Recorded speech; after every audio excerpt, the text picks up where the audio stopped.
And of course there are just simply economies of scale. But the downside that people often fear is about the kids getting lost. These are schools that actually leveraged off the economies of scale by setting up systems for, as I said before, ensuring every kid is known, whether it be home group systems or whether it be the way in which they structured the timetable so people taught the same groups for large numbers of classes in secondary or whatever. They ensured that there were systems for actually keeping the smallness within the bigness. As much as size matters, so does how the resources are used.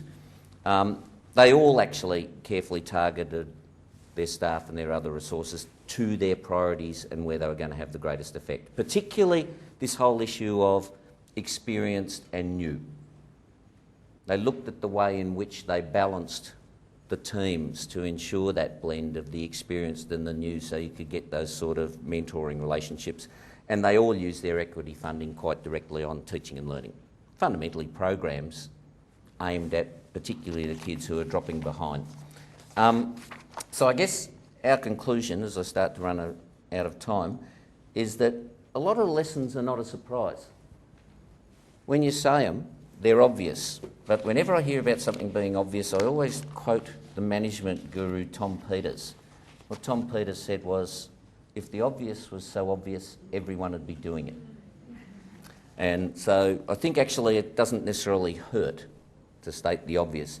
From our point of view, what is new is this distinction between preconditions and sustaining factors, which I think has real implications for how the department and the schools approach improvement, because it actually gives you the capacity to look at what should we focus on most and where do we start.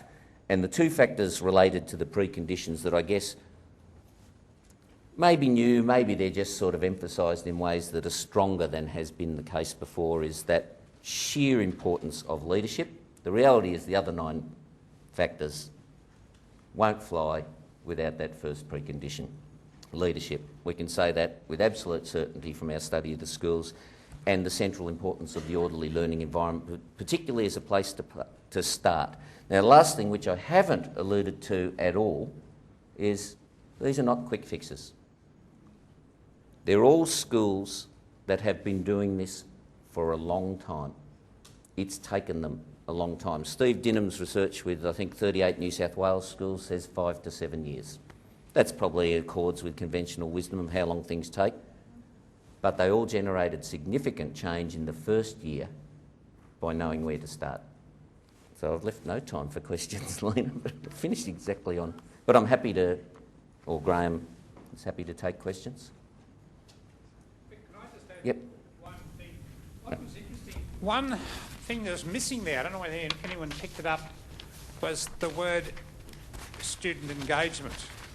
Now, it came through, but they didn't actually, they engaged students clearly, but they did it in a way through the personalisation, through the relationships, through setting up structures, through working with students, and through establishing a whole culture of work and expectations. But it didn't, that was one of the things that surprised us, that in student engagement wasn't one of the 10 that leapt out at us. It was there, but it was sort of underplayed and underneath everything else. But that was just one of the interesting. I suspect, we haven't discussed that so much, I suspect in part because it's a bit like the staff morale issue.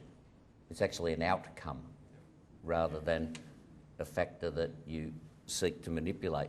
Student engagement actually flows from the good teaching that's happening, from consistency amongst the teachers and the orderly learning environment. So it's definitely there as an outcome, like the common data of kids essentially being in the top half of the state in these high disadvantaged schools for each of the teaching and learning factors. I just listed some implications. That's more to sit there for you, and it's on the PowerPoint you can get on the web. I think they're just some questions you might want to think about in the context of the AIZ, which in a sense resonates very well with what we found and fits very neatly, I think. Thank you very much. I hope it was useful.